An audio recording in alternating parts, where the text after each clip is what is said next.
Hello, yes people. This is season 3, episode 5 of the Yes Girls podcast. Your boyfriends, girlfriends, neighbors, colleagues' favorite podcast.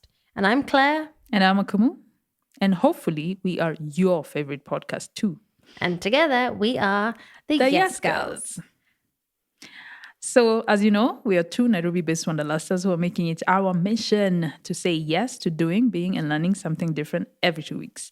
And then we document our journeys. So this podcast is a strange and very interesting, or very strange and interesting, however you want it.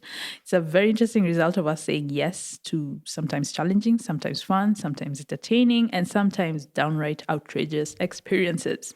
We are making noise about things, shouting about our cause from the rooftops, and trying to get all of you on board with saying yes, because it's only right. Okay, Claire, you are preaching to the choir here.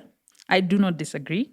So why are you so outspoken today? Because we should be outspoken about what we care about, what we believe to be right, what we know is right. Again, I don't disagree. I am not an enemy. So how about you tell us why now? Because the time is now. And also, because for this episode, we are saying yes to being activists. Now I get it.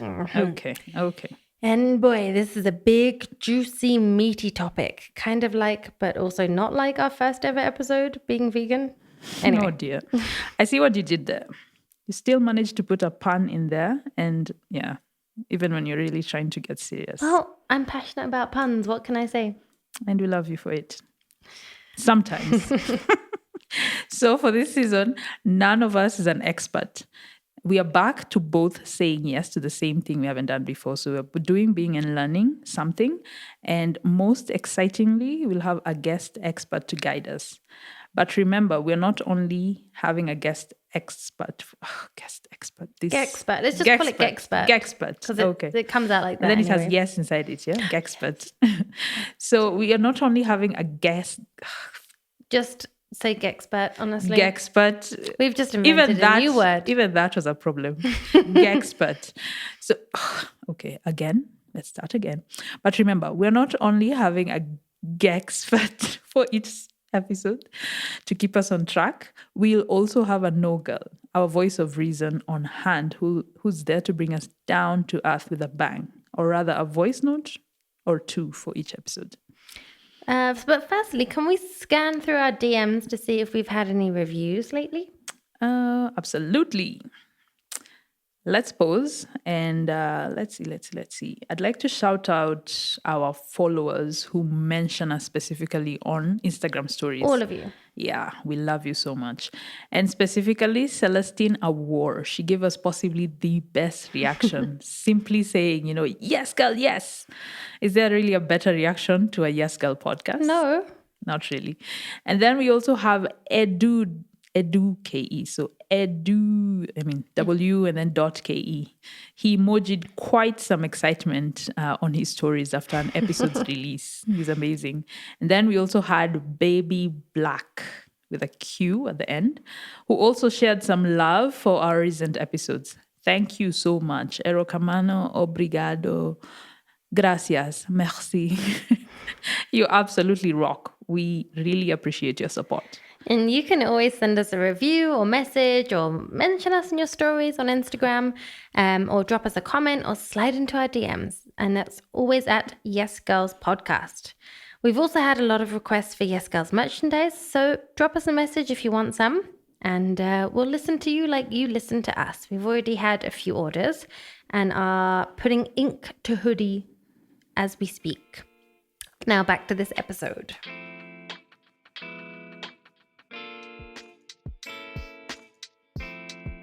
Whoa!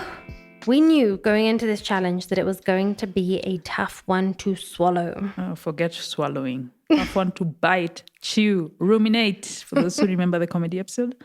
We basically knew this episode would take us down a lot of roads that would be uncomfortable and challenging at times. But we really wanted to go there, to challenge ourselves and you out there to also get a bit comfortable because sometimes... Uncomfortable. Oh, sorry. Yes. To get a bit comfortable with being uncomfortable. Yes. Because sometimes that's the only way to bring about change and progress. But what do we mean when we say being activists? That's a big question. Now, our no girl had the same question. So let's dive into her thoughts for a second before hearing what angle we were actually coming from here. The cause of activism is close to my heart, especially at this point in time with the Russian invasion in Ukraine. Now, by design, the no girl isn't privy to the exact details of the challenge, so without knowing exactly how you're carrying out the challenge, my comment is this. I've realized that being an activist in a safe space, such as my country, or most likely your Yes Girl challenge, is a huge privilege. I can very freely take my protest sign to the city center to say what I think and write in the newspaper without worrying about the consequences.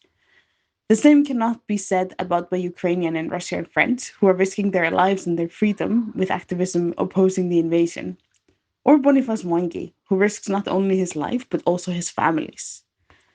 Many activists also sacrifice their peace of mind because they're on call all the time. It can take up all your mental bandwidth.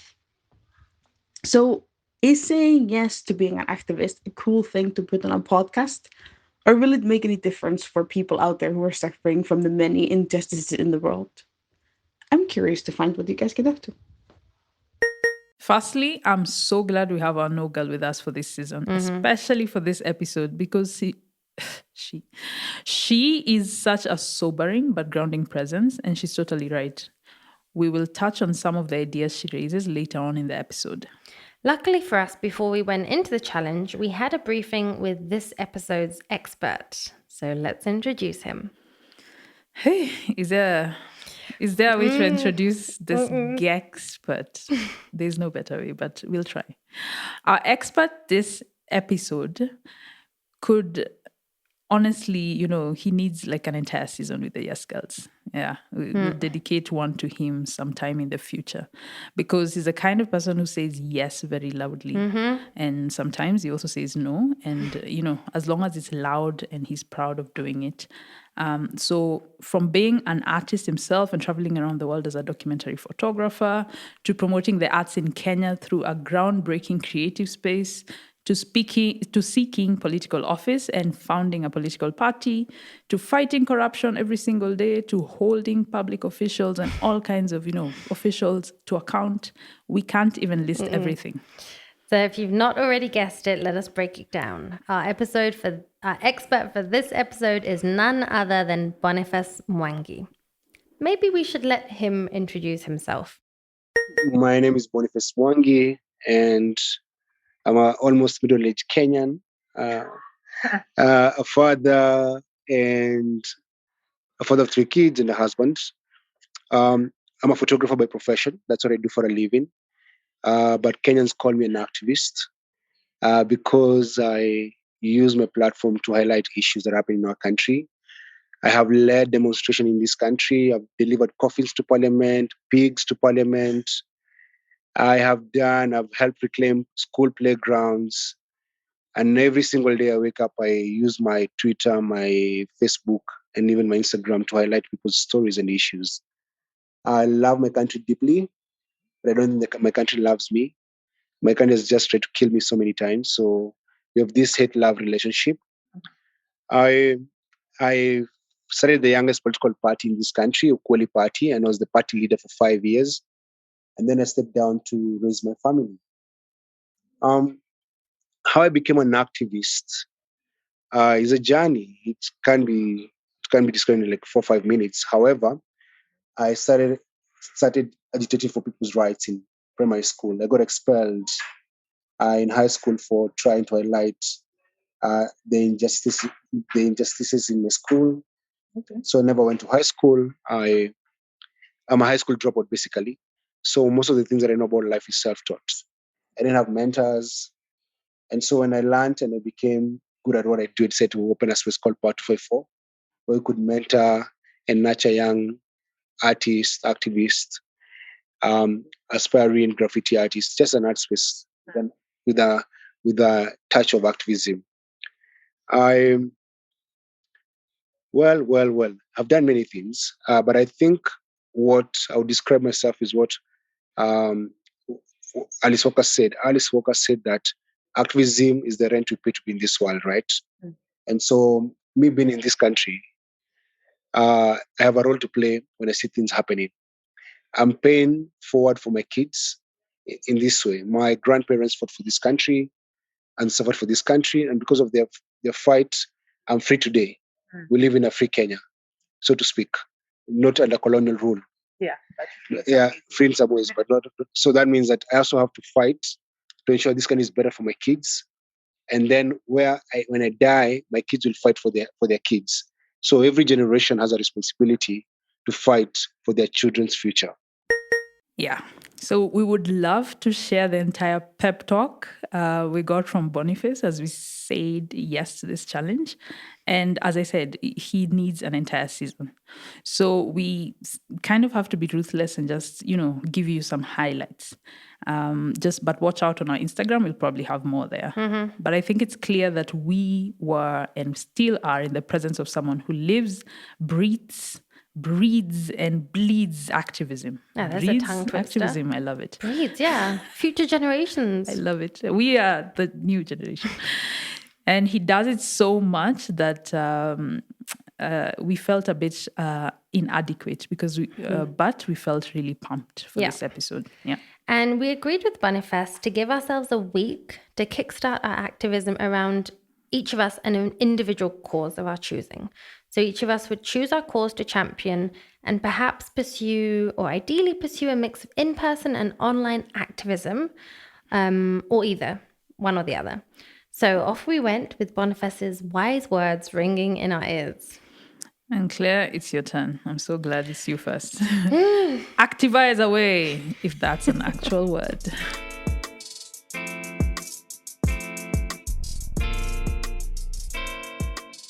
I think this challenge scared me more than any of the others we've undertaken or planned to undertake so far. Some others, sure, they've made me feel inadequate in my skills or brought back feelings of childhood insecurities. Some have made us explore topics that make us uncomfortable. But this one had the power to blow all of those out of the water. Why? Because first we had to choose which cause we wanted to push. And this is very personal. And I debated about it for a long time. In full transparency, for several months, I debated with myself and some of my closest confidants about this. Okay. My main hang-up was that the cause I most wanted to champion was risky. For myself, for other people, I wanted more than anything to make this challenge for me about championing LGBTQI plus rights, specifically in Kenya, I guess because that's where I live. This issue came from the fact that, the issue that I had with this was that I am not part of this community. Yeah. Right? I do not identify specifically as LGBTQI plus in the obvious ways. And so I felt that I couldn't rightfully speak for or about such a vast, all-encompassing and potentially polemic issue and identity, right? It is an identity. It doesn't have to be, but in many cases it is.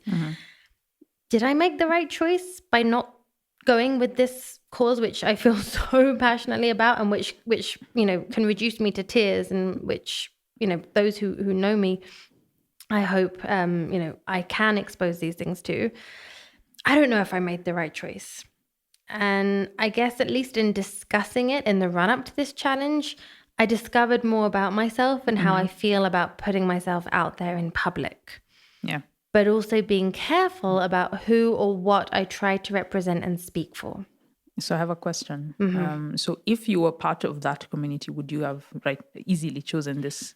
Well, I mean, in a way that's so hypothetical, right? Yeah. Like if I was part of this community or I did identify as any of those identities, maybe I would be more or less outspoken. I don't know. But at least I think that if I am, or if anyone out there is part of a community, you can speak for that community. Yeah, in stronger ways. Yeah. Okay. But then, in the same token, how many people did Blackout Tuesday on their social media for Black Lives Matter, including people who aren't Black, right? Be an ally. And I hope, I want to make it obvious that I am an ally, but I did not feel that I had the right to be the spokesperson for fear of actually... Partly the fear was being accused of, you can't speak for us, right? Which would be totally justified. Was there any other fear apart from that? Then other fears are Yeah, I mean, I should add that in Kenya, there is a somewhat, in my opinion, horrifying legal standpoint on any LGBTQI plus issues, Yep. right? So this did play into my decision. Okay. And maybe on social media, in person, I'm ready, but on social media, I don't think I'm ready for it. And maybe that's a cowardice on my part, which I'm freely admitting. But I would love, at this point, really, like it gives me chills, but I really hope that maybe some listeners out there will tell us what they think about this. Like, can you speak for that which you are not part of, that which you are not? Yeah. So please send us your thoughts. I personally really want to hear, did I make the right decision? Mm-hmm. So all that to say, I took the safer way out. Mm-hmm. So Boniface did advise me that I can use my platform to talk about any issue that I feel passionate about. But as I explained why, I didn't feel confident or informed or well-positioned enough to be that person. Okay. Right. Instead, I chose an issue that was very pressing and current and personal and nowhere near as controversial on the Kenyan Instagramosphere. Mm-hmm. So I decided to speak about water access. In my estate right now, which has thousands of homes and tens of thousands of residents, we have almost no water provided by Nairobi City Water Company. So that's the company that's supposed to provide plumbing and water services to your taps, right? Anything that is water-based sanitation. We can't figure out what the issue is, right? Who's actually to blame? Because we're still being billed for some water. Yeah. Everyone shifts the blame basically. So is it Nairobi Water? Is it the management company of our estate? And there's two management companies, one doing the pumping, one doing the actual distribution to each individual house. It's all a bit confusing. Is it a cartel? Well, that's one theory, which I'm not denying. Basically, it's an absolute quagmire and it's affecting us on a very personal level. Mm-hmm. So Saxo had a bad accident a bit before this challenge started, right? A physical accident. So our lives kind of went upside down. And I found myself looking after him, caring for him from home with constant help in the house. I couldn't do this on my own. So we were using a lot more water than usual. Whereas it used to be just me in the house all day, now there could be 3-4 of us plus some visitors. So we were using a lot more, but we were still being careful. Yeah. Right. I mean, if you come to my house, don't flush the toilet immediately. Okay. Don't be polite. We don't have the water to be flushing. If it's yellow, let it mellow. If it's brown, flush it down. Exactly. I should print out in my toilet. But during this time, I was buying water every 3 days from a private water distribution company who are there to make money. I don't blame them. And I was spending more than a quarter of the average Kenyan income on water in a single month. That's not right. I'm lucky I can afford this. It's not going to cripple me financially, but that's just not right. It's not. And for many people in my situation, that wouldn't be possible. They would go without, right? So I decided this would be my cause, right? I could afford it. At least I don't have children. But, at one point we had a really uncomfortable situation when we had to do some other showering arrangements using a bathtub. And anyway, long story short, someone got stuck in the bathtub. Wasn't pretty. And I blamed this whole situation on that. So it made me even more virulent to, fight against this. Yep. So I started with some eye-catching Instagram posts and stories. Mm-hmm. They got some pretty good engagement and responses in my inbox. If you want to check it out on my Instagram, go ahead. Mm-hmm. I'm basically half naked under a dry shower. I got a lot of comments. When I say a lot, that's relative to my normal social media response. Mm-hmm. Yeah. I created a hashtag, which was waterweight.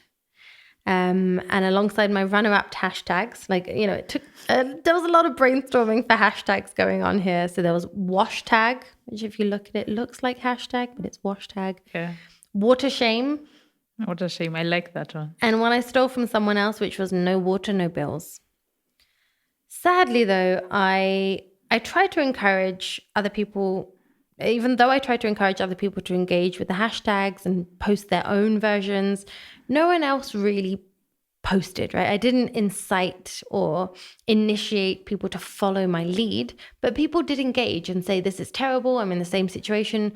I'm in this estate and things are just as bad. This has got to stop. What can we do? Move house. I got a lot of responses. Yeah. Maybe people did post, I just didn't see. Okay. So maybe I created a whole movement I don't know about. Yeah, you need to check. So at the same time, I also engaged on other platforms, social media. So WhatsApp, Telegram, Facebook. I interacted with other people lamenting about the same situation, joined in amplifying a call to action, which was a physical demonstration, which sadly didn't go ahead. Why? Lack of engagement, not enough people. How many people did they need? I mean, to do a real demonstration that's going to get attention and get the press involved and put pressure, you need at least a few dozen. Exactly. Yeah, and we just didn't have enough people committed. Then one day, so this was mostly online up till now. Then one day when we were out for one of our walks with Zaxo, so we take twice daily, or he goes for a walk twice daily, so I join him sometimes. And we came across some representatives from the water distribution management company, and we confronted them. So I didn't record their actual conversation out of respect. But here's me and Saxo debriefing afterwards. So I'm going to record now. We didn't record when we were talking to the management company because I didn't ask them for permission, and I respect that. But who did we talk to just now? Is it last man or last? Yeah, I don't know. Yeah, the management company that manages water distribution in the estate. Yeah. And what did they say? They say there is water shortage. And so... And they hope that from tomorrow it will improve. Yeah. Yes. Have you heard that before? Tomorrow. Yeah, always tomorrow. Always tomorrow, exactly. Ugh. It's just nobody ridiculous. to blame. The person to blame is Nairobi Water. Yeah. Yes. Yeah, so when I asked what should we do, what did they say? There should be a demonstration. Yeah. Yeah, but it's funny when we said, but even when water does come, some households in our court get it and we don't. And they said, you see with the other management company. Once the water's pumping, it's not our issue anymore. Yeah. So yeah, the concern for well-being is not really there, is it? Some of these guys are our guys. They're not the decision makers. So they follow what is advice from the decision makers. And of course they're advised to not take any responsibility. And most probably the decision makers are not in support of the community. Yeah. They just want to get their invoices paid at the end of the month. Yeah. So the thing is, what does the decision maker say about that? Who are they apportioning the blame to? Yeah. So we should just prepare to spend another 1,000 shillings on water tomorrow, right? Maybe spend another or talk to those decision makers. Let's try and talk to the decision makers. So this was one of the few occasions I managed to take my online activism, which some people call slacktivism, out into the real world. Again, I'm sad to say the in-person demo that I was looking forward to was called off. And actually, I was out in the field for work that day, it turned out. So when it got cancelled was kind of when I realized I wouldn't be able to attend anyway. But I also called and texted the managing director of Nairobi Water. I called him, he texted me saying, I can't talk right now, I'll call you back. So I texted him a very carefully worded but firm, protest message. Yeah. And of course, then he never got back to me.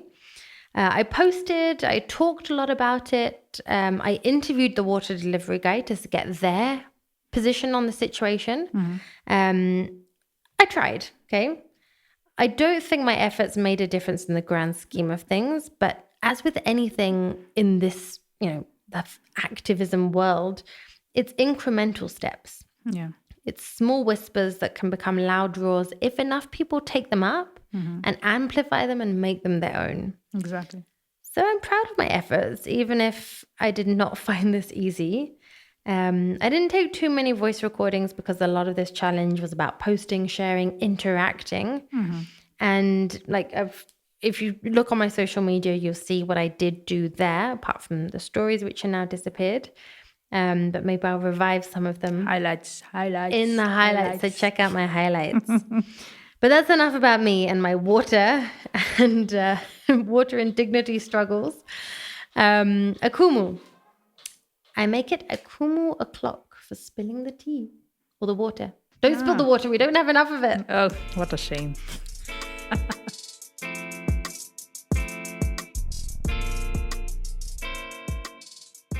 So when we were thinking about this challenge, I already knew straight away what topic I wanted to tackle. Mental health, like the why? Because it has a special place in my heart, or rather my head. So anyway, I've spoken about this in season 1 episodes, I think a couple of them, where I said I have experienced the good, the bad, and the ugly of manic depressive symptoms, which is just an aspect of a mental health disorder where you go through this depression and, manic phases. So I wanted to see how I can be an activist for issues to do with brain and mental health. I think even just to start with it was really hard to focus on a small thing because the entire mental health is ignored. So I couldn't even, hone down on one particular thing. There's so many aspects of mental health. There's, neurodivergence, and there are so many different disorders. So you can't really hone in if the entirety of it, the issue is, totally ignored. And it's so funny how the brain is the epicenter of all bodily operations, but its health is given the least amount of attention. Most hospitals have, an emergency entryway for all manners of physical health disasters. Someone has an axe in the head, okay, it's a disaster. But when you're suicidal, which is definitely an emergency, you'll call a hospital here in Kenya at 3 a.m. and they will tell you, sorry, we are closed, please come in the morning. And I'm just like, how ridiculous is that? So they're pretty much telling you, oh, you're feeling suicidal. Sorry, you just have to wait it out until the morning. It's absolutely ridiculous. Pardon me for the rant. I'm speaking from experience here. Yeah. So anyway, as much as I'm passionate about fixing the very broken systems of the care that surrounds mental health in Kenya, I decided it was easier to tackle the awareness problem. Because that's it's a bigger monster. So how I do it was the mind-boggling thing. So after having a chat with Boniface, he mentioned that activism is not only marching on the street, it can also be, speaking about something, sharing a story, and getting others to feel like they can share theirs too. I think he gave an example of, I've been conned by this guy. So, and then people say, yeah, even me, I was conned and stuff. There was something like that on now Twitter that's the a other whole day. movement. He's making a whole website. Yeah, exactly. Snowballed. Yeah. Snowballed. And we're in Snowball Studios. We are Snowball Studios. Nice one. Yeah. So by that time, after he said that, by that time I had the initial idea of doing a merger between, art, because I do art. So I wanted to do a merger between art and mental health activism. So something to do with art therapy, because, art is used to help people facing mental health issues. And then I Googled it, and then I realized, oh my God, I was way over my head on this one, because, art therapy is such a huge thing, and in my head it was a small thing that anyone can do. Yeah, so here's a bit of a voice note clip of me figuring that out. So my initial idea of doing an art therapy kind of activism, because I wanted to merge art and mental health in some way. And it's something I've always wanted to either, teach, art therapy classes or write about it, how art even for me helps with my mental health. But, just Googling it and realizing that it's such a big, it's an industry in itself. People have to be trained to do art therapy. It goes way deeper than I expected. So, yeah. I have to do something else, especially now that I don't have time to do that, because I also had the idea of, working with another artist. One of the artists that I have connected with on Instagram. So, we'd go somewhere and do, an art therapy session for people who would actually, come, and then we do it to them. But yeah, that looked like such a big such a complicated way of doing it. So yeah, need to do something else. So in rethinking how I do the challenge, I decided to ask one of Tim Ferriss's famous questions. He always asks, so, if anything is looking like mind-boggling, he always asks, so what would this look like if it were easy? So if I can't do art therapy, mental health and stuff, how would I make it easier and still doable? So I think I was trying to complicate things before, because I think I had the idea of, working with another artist, and then we come together at the end of it and have people who want to come and do art therapy with us, right? So just moving away from all of that, because that would mean, coordination, and a week is too short to do all that.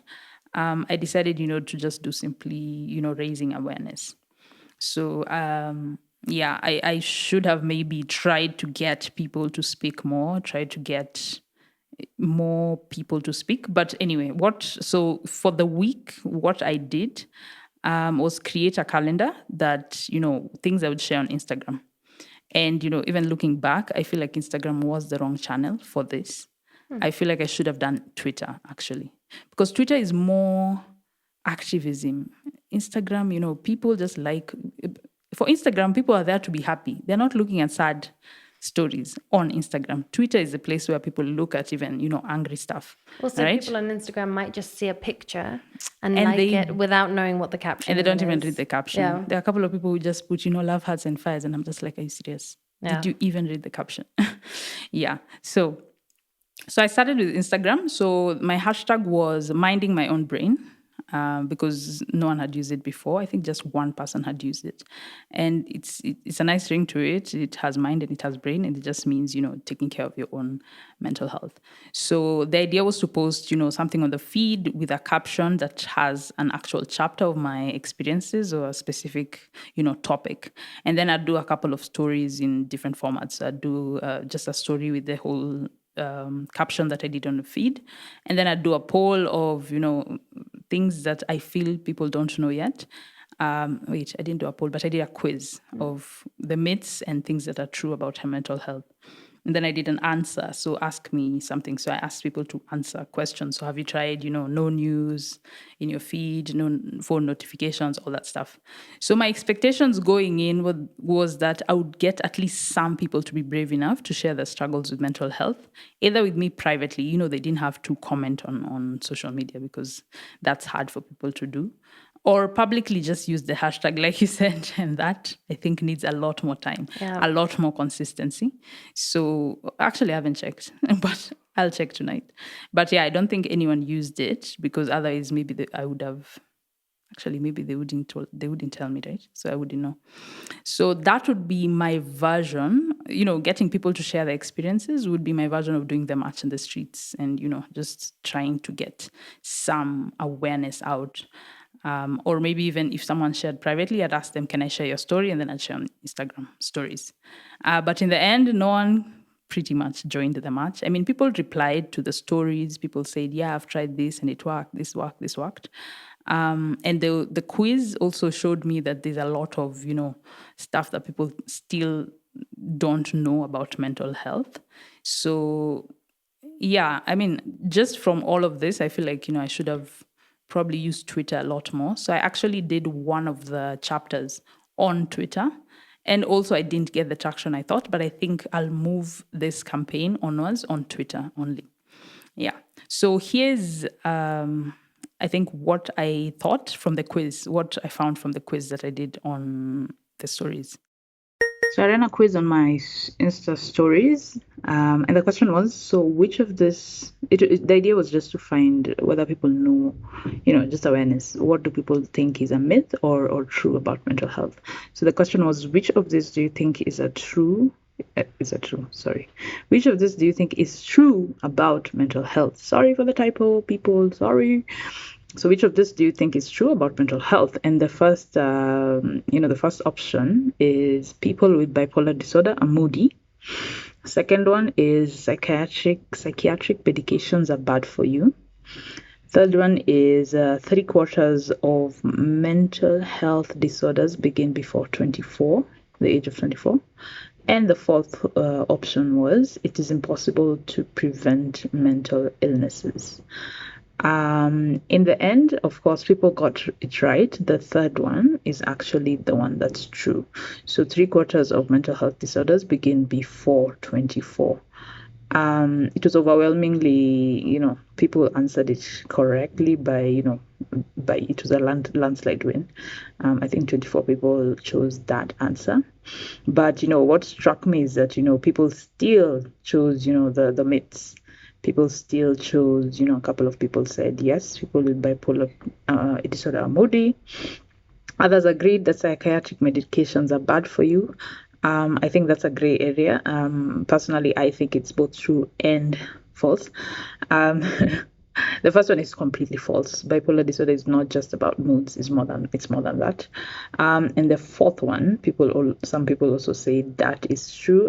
That it's impossible to prevent mental illnesses, and that is completely false. So it was just interesting to see what people think or believe about mental health. So I guess you're wondering what happens now that I was on the march alone. My answer is that I'll continue. I think I'd even told Claire that. Like most challenges, especially the being challenges, there's a lot that we continue. There's always an aspect of a being challenge that we continue doing. Because it's a be, and be is a being. I mean, we're human beings, so being is just something that we just do. So I'll continue with the hashtag, minding my own brain as an activism. And I think, of course, 1 week is too short to see any difference anyway. And, mental health is a beast that cannot be tackled even in 1 year, So it was kind of a long shot to try and see if I could get stories back. Also, probably it was the wrong platform. So maybe if I did the whole week on Twitter, I would have gotten a story from that. Yeah. And then trying to raise awareness on mental health, as you know, people are just not willing to share their stories in public as well. So yeah, I think it was kind of like, being in the 1889s and trying to get, women, let's vote, it was too early. And I think it's still too early for, I think, people to just be openly sharing their stories of mental health. So I guess all I have to do is just keep going. And let's see how it goes.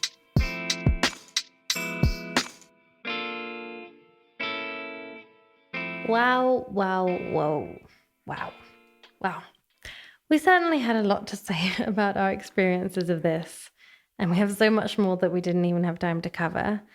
But I want to know what our expert thought of all of this. So it's back to Boniface to see to hear how he rated us. So do you think you have enough to rate, or what do you think out of 10? Because there's no results, I'll give you 1 for effort, 1 for your time, and half for the content. So 2.5. Okay. However, that is 3.5. No, 2.5. 1 for the time that you spent, 1 for the content, and half for the person. Let me be generous. I'll give you 3 out of 10. Thank you. Because you never left your house or your room to do that. I can see you still wearing your necklace. That means everything. Yes. You're just comfortable doing these things from the comfort of your home. Well done, Claire. So I think it was amazing you went out of your way to do the post, to call them to go to the WhatsApp groups. You're not inciting, you're inspiring them to take action, which is very important. You spoke to the Water as a guide. So you tried to create a community, which is more than just doing a social media post. So well done. Out of 10, you get 5. I think what you need to do now, same thing I told Akumu, be consistent on it. Get the estate, whoever is the chairman of the estate, to commit to do something. Go the MD of Kenyatta to commit to do, Nairobi rather to commit to do something. Get at least people to commit to do something. And even say, why don't we choose a day, maybe in the coming week or in the coming days, where we can say, all of us do a similar post with a similar hashtag on this particular issue. One of the things you're going to find is that people are afraid of using their platforms because of where they work or being called the word activist.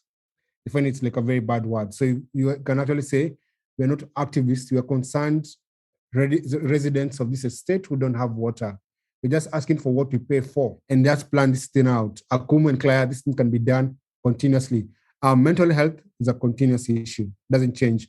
Water problem is the most persistent problem in Nairobi. Like Nairobi, when you want to go and date a girl and you like the girl, you start doing the math. Which day of the week is it?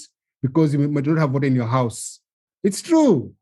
They'll come to your house and you have to tell them, oh, you don't flush here. You need a bucket of water. You'll be going up and down the corridor with buckets of water for showering, for flushing the toilet. So you can't even have sex. So Nairobi, you invite someone at your house and you know there's water. It's true. You can't even have a party when there's no water. So it's a bigger issue. Yeah. So I agree. I love it. So I want you to do this because I'm involved now. I am committed and I like it. I want you to be involved in this in the next 1 year. So we're going to do it continuously.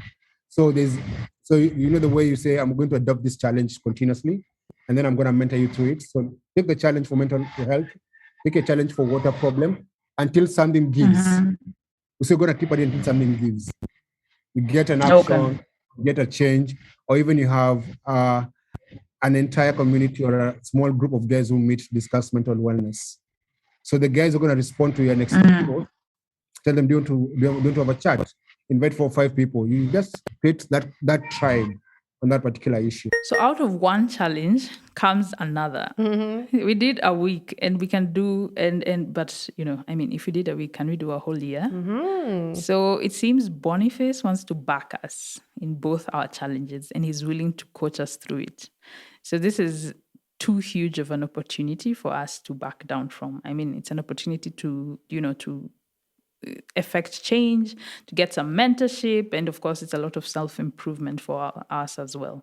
So stay tuned to the podcast for what we're going to do in the next weeks, months, years, and just even message us if you want to join any of our topics or whatever we are championing. And if you're interested in anything mental health or water, just reach out to us because we hope to see something changing in the next year, as Boniface said. Absolutely. No pressure. Is that a water pun? Water pressure. We also asked Boniface Mwangi what he would say to anyone who thinks that they can or can't be an activist themselves. Spoiler alert, he says everyone can be. So when you do pick a topic that you're passionate about and you know about that particular topic, is you become a messenger and try and get other people to become your disciples. So they carry the message and then you get a movement. So you must be able to share or be able to pick a topic that resonates with other people, just not you alone. So for example, if you walk around Nairobi streets, like the CBD, the central business district of our country, there are no trash bins, there are no dustbins. So that was a challenge could be you guys walking around in Nairobi with buckets, picking up that trash, and then take it to City Hall and dump it outside of City Hall. So generally, you can never replace boots on the ground, placards on the streets, and human bodies around a building or on a street. That's more powerful. When you see 1 million people, 1,000 people, even 100 people, they're more powerful than 100 comments online. So I'll do a post about corruption in the country. I get 5,000 comments, but if I call a protest, I get 2 people. So you see, it doesn't translate. It's easy to comment online than do real action offline. However, the things that there are places where you can't protest. I was in South Sudan last week, and in South Sudan, they don't have tear gas, they have bullets. If protest, you get shot dead. But on the other hand, what you can be able to do, for example, the trash example, is tell guys, we have a hashtag. If you spot any trash, take a picture and share under this hashtag. So instead of having guys going around collecting trash, let them photograph the trash and share online and tag. Trash tag. Yeah, there you go, trash tag, yeah. And you tag the governor and you tag the Nairobi Metropolitan Services. Okay, and you so tell that is actually more both physical and virtual. Huh? Yeah, the virtual one. So you can actually do, instead of thing you can't go around picking trash, go around photographing trash. We have so much more from Boniface we want to share, but we'll have to do it on our social media. So be sure to follow us on Instagram and all other social platforms at Yes Girls Podcast. And please also check out Boniface's work. You can find a lot of it on his Instagram at Boniface Mwangi. He currently has a book out called Unbounded. You can inbox him or Instagram him to get your copy. I got mine as a Christmas present to myself. Christmas present, apart from the Christmas tree. That was just because I had to buy myself something. The book I technically told Saxo it was for him, but it was really for me. And the truth comes out. Surely. We also have the No Girl, who's also an activism by heart in her own right, especially when it comes to feminism and matters to do with, things that she's very passionate about. And she has a lot to say about this challenge. Of course, and that's what she's here for. First of all, let me tell you both that I'm so proud of you for doing this. In fact, I'm proud of you for taking on all the Yes Girl challenges in your life for this podcast. It's no easy feat. Being the No Girl, I'm really just like the couch potato with the pot belly that yells at the football player on the screen to score the goal. Now, both of you have mentioned that they didn't feel like your efforts made much of a difference or that nobody seemed to be listening. You talked about the hope that incremental steps will lead to slow growth, but you don't know. This is the part that defeats me the most about activism. You get more likes for a selfie than a call for help because of war. What is it that keeps activists going when even their closest network isn't responding or participating? I'd really love to know what keeps Boniface going and if he feels like his work has been worthwhile. Has he seen changes? Or do you as an activist have to hang on to pure stubbornness because you might not actually see changes in your lifetime? I'm on my own activist challenge these days for the war in Ukraine. I protest, I donate, I volunteer. But here's the thing, and this applies to both of you too.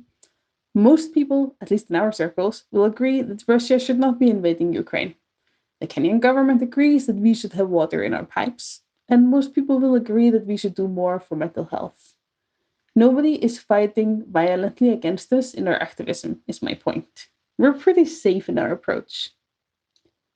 What would I do if I was a Russian citizen in Russia protesting the invasion? And I could be risking my life, and definitely my freedom. What if Claire was a Kenyan trans woman fighting for her rights to change her ID? What if Akumu was fighting the powerful people that run Kenya in the way that Boniface does? I have no idea what I would do. Would I have the courage to risk going to jail or even death for what I believe in? Even if we do risk it all, does it make a difference? I guess I'm the true no girl in this episode because today I just don't have encouraging words. I hope Boniface will cover that part and tell us that in the end you do make a difference. But I am so happy to hear that you're extending your challenge to a year. That is one positive thing that I take away from your experience. You're not giving up. Thank you, Freya. Thank you, No Girl. That was very important. And we all have to stand together when things get tough. And that's what activism can be and should be.